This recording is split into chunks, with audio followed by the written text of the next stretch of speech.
रोटी खा के भले जीवन बितावा, अपने न पढ़ला बाकी बचवन के पढ़ावा। कि पढ़ी लिखी सीखी है हो, अरे पढ़ी लिखी सीखी उहे जग में महान बा। कि पढ़ा लिखा बबुआ कलमिए में जान बा, पढ़ा लिखा बबुआ कलमिए में जान बा।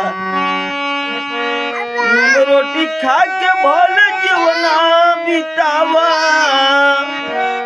अपने न पढ़ला बाकी बचवन के पढ़ावा। कि पढ़ी लिखी सीखी वह हो,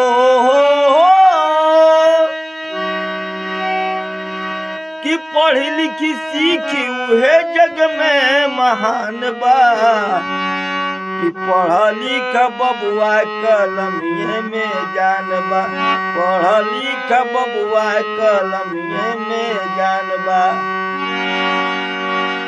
कि बाबा अम्बेडकर जी जाके समझावले, घर घर शिक्षा के अलख जगवले।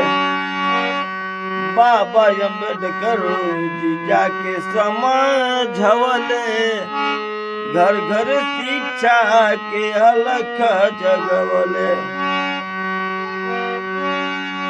कि पढ़ी लिखी बनी हुए हो,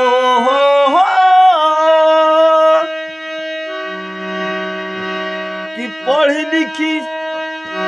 पढ़ी लिखी सीखी उहे जग में महान बा।